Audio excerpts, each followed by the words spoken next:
ٹرائگلیسیرائڈ بھی ہمارے بلڈ کے اندر اور ہماری باڈی کے اندر پائے جانے والے فیٹس ہی ہوتے ہیں۔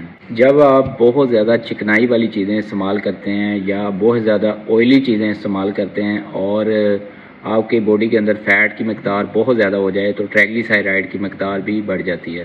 3 ایسی چیزیں ہیں جن کے کھانے سے ٹرائگلیسیرائڈ کی مقدار بہت جلدی جسم کے اندر بڑھتی ہے۔ ان میں سے ایک ہے کاربوہائیڈریٹس، جو ہمیں روٹی کے تھرو ملتا ہے، پھر ہے چاول۔ زیادہ چاول اور بہت زیادہ چاول کھانے سے بھی ٹرائگلیسیرائڈ جو ہے وہ اس کی مقدار بڑھ جاتی ہے، انکریز ہو جاتی ہے۔ اور وہ لوگ جو بہت زیادہ شوگر کا استعمال کرتے ہیں یعنی کہ چینی کا استعمال کرتے ہیں، ان کے اندر بھی ٹرائگلیسیرائڈ جو ہے اس کی مقدار زیادہ ہوتی ہے۔ جن لوگوں کے اندر بہت زیادہ موٹاپا ہوتا ہے ان کے اندر بھی ٹرائگلیسیرائڈ فیٹ جو ہیں یہ زیادہ ہو جاتے ہیں۔ شراب کا استعمال کرنا اور بہت زیادہ الکوہل کا استعمال کرنا بھی ٹرائگلیسیرائڈ کی مقدار کو بڑھانے کی ایک وجہ ہو سکتا ہے۔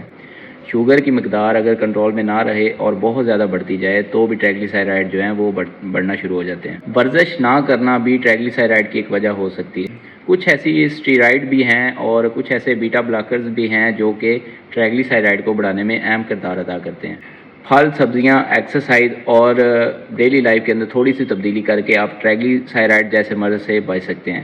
ٹرائگلیسیرائڈ جو ہے یہ اگر بڑھ جائے تو ہارٹ کی بہت ساری ڈیزیزز جو ہیں وہ ہو سکتی ہیں، ہارٹ کی، بلڈ پریشر کی اور شوگر کی، اور اس کے علاوہ جو فالج کا اٹیک ہوتا ہے اس کی، یہ ٹرائگلیسیرائڈ ایک مین وجہ ہوتی ہے۔